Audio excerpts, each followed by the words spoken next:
Кенесары бул Казакстанда улуттук боштондук күрөштүн жетекчилеринин бири катарында эсептелет. 1842 жылы хандыкка көтөрүлгөн. Анан богуреки Россиянын баскынчылык саясатына каршы, анан бул бир жагынан Кокон хандыгынын кысымына каршы күрөш жүргүзгөн. Бирок күчтөр тең эмес болгон. Анан ал ошо түндүктөн баштап, Казакстандын азыркы территория түндүгүнөн баштап баягы сүрүлүп, падышачылык Россиянын аскерлеринен сүрүлүп, баягы күчтөр тең эмес да. Анан ушул Жети сууну көздөй, бизди көздөй келет дагы. Максаты кыргыздар менен улуу жүз казактар жашайт биз жакта. Ошолорду кошуп алып, ошол улуттук боштондук күрөштү улантууга аракет максатын койгон. Анан өзүнүн элчилерин эмелерге ушу Кыргыздын башчыларына жөнөтүп, анан кошулгула, мен ханмын, менин алдыма жүгүнүп келгиле, аскер бергиле деген мындай бир опузалаган саясат жүргүзө баштаган өктөм. Мунун мындай саясатын улуу жүз казактары деле, мына Сыпатай бий деген болгон, Рүстөм деген султан болгон, улуу жүздүн булар жактырган эмес булар деле. Анан ормон эмелерди кабыл алып, элчилерди кабыл алып, эки элди бириктирейин, бир хандыкка деген саясатың дурус экен. Эгерде ошондой болсо мен сенден улуулук кылам, хандыкты мага бергиниңде калганын өзүң бил дегенди айтат. Негизи бул отказ берүүгө барабар болгон. Анткени Кыргыздын башчылары ошол мезгилдеги саясий кырдаалды жакшы түшүнгөн. Бул күчтүү империя жакындап келаткандыгын, ага каршы туруу кандай натыйжаларды алып келерин булар алдын ала түшүнгөн дагы. Анан жанагындай Кенесарынын оюна каршы болгон. Мына ошондон кийин Кенесары кыргыздарга бир эмес 3 жолу чабуул коет. 1845-жылы биринчи чабуул коюп, тиги таласта күздүн күнү чабуул коет экен дагы. Таласта айтылуу Бүргө баатырдын уулу Калча деген өзүнүн эли менен эметип аткан болот, тиги түшүм жыйнап аткан учуру болгон. Анан басып кирип туруп болгон түшүмүнүн баарын алып, Калча баатырды 200 жигити менен туткундап алып кетет. Анан баягы эмеден чоочулап, кыргыздардын эмесинен коргулап, кайра Калча баатырды кой берип жиберет. Бул 1845-жылы болгон окуя.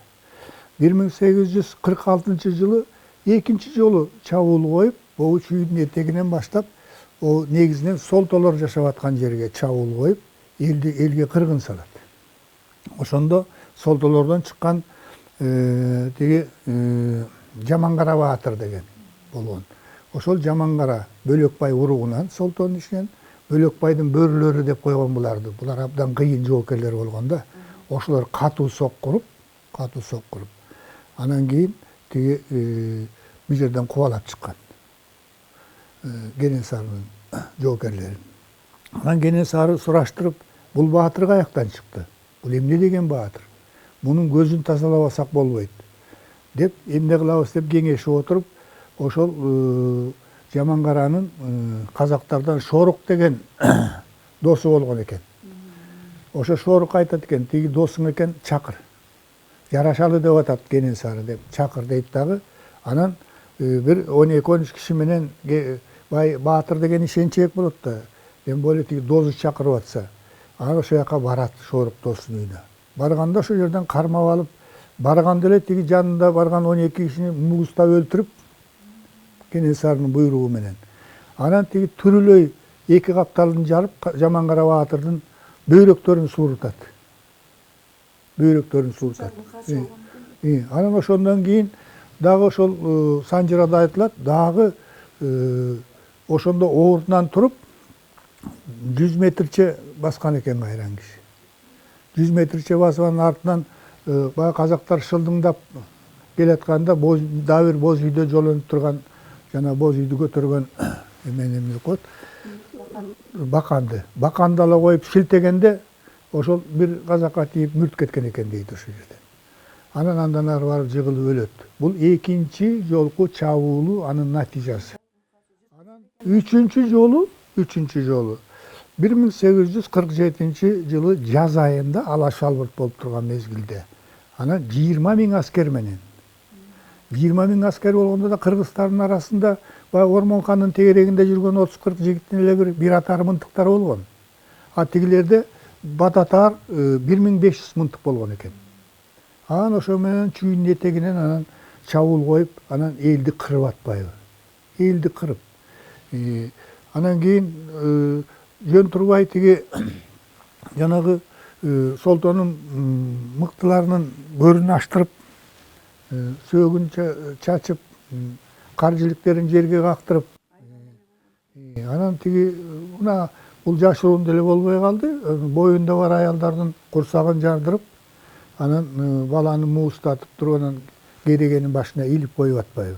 Бул өзү тиги байыркы доордон бери келаткан ошол белги, боюнда бар аялдардын курсагын жарып, баланы керегеге илүү, бул өзү ушул элди тукум куруткулам деген белги экен да. Тукум куруткулам. Эч убакта боюнда бар аялга кол салган эмес. А жанагы жырткычтар кол салганда ошол бул элди жок кыламын деген саясат. Кыргыздын жигиттерин кармап алып туруп, чоң казандарды кайнатып коюп, баштарын салып, күйгүзүп, анан кетирип кой берип, мына ушундай жапайчылык иштерди жасаганда. Анан ошол мезгилде адегенде тиги бул жердеги ушу Жаңгарач солтолордун башчысы, бияктагы сарбагычтардын башчысы Жантай Тозот, Ормонхан болсо анын ордосу тиги көлдө Ананьева, азыркы Байсорун деп коет. Ошол жакта турган, ага кабар жетип, анан кийин кол топтоп, азык түлүк топтоп, келгиче бир нече күн өтөт. Анан Ормонхан жанагындай тактиканы пайдаланып, Ормон Опуза деп коюп, элине күндүзү чычырканак сүйрөтүп, 11 жылга кегетинин бөксө тоолоруна, түнкүсүн от жактырып, элдин үшүн алат. Анан баягы Кенесарынын саясатын жактырбаган Сыпатай менен Рүстөм, улуу жүздүн эмелери дагы кыргыздын билармандары менен байланышып, Кенесарынын тиги саясатын жактырбай, анан аскерлерин алып кетмек болот. Анан ошентип баягы Ормон Опузанын таасири болот. Анын ордуна баягы мурдакы салттар боюнча кыргыздын анан казактын баатырлары жекеме-жеке беттешет. Бул беттештерде дагы кыргыздын баатырлары өзүнүн үстөмдүгүн көрсөткөн экен да. Анан ушундай болгон мезгилде анан түн ичинде Сыпатай менен Рүстөм өзүнүн жоокерлерин чыгарып кеткен. Анан күндүзү кыргыздар чабуулга өтүп, анан Кенесары өзүнүн жан жоокерлери Норузбай ушулар менен колго түшүп, анан баягы кыжырданган эл, кыжырданып калган эл, анан бийлердин, кыргыз бийлеринин арасында Ормонбаш болуп, ушундай да сөз болгон, эми бир тууган элбиз, эми аттап тондоп эле жөнөтүп жиберели дегенде, анан эл абдан катуу кыжырданып калгандагы, анан чорулдап, абдан катуу талап кылган. Анан ошо менен Кенесарынын башы алынган да. Эч убакта кыргыздар агрессиялык саясат жүргүзгөн эмес. Анын наркы дагы, өзүнүн аң сезими дагы, өзүнүн маданияты дагы буга жол берген эмес.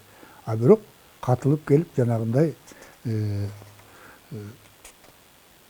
жырткычтыкты көрсөткөн элдин сазайын колуна берген.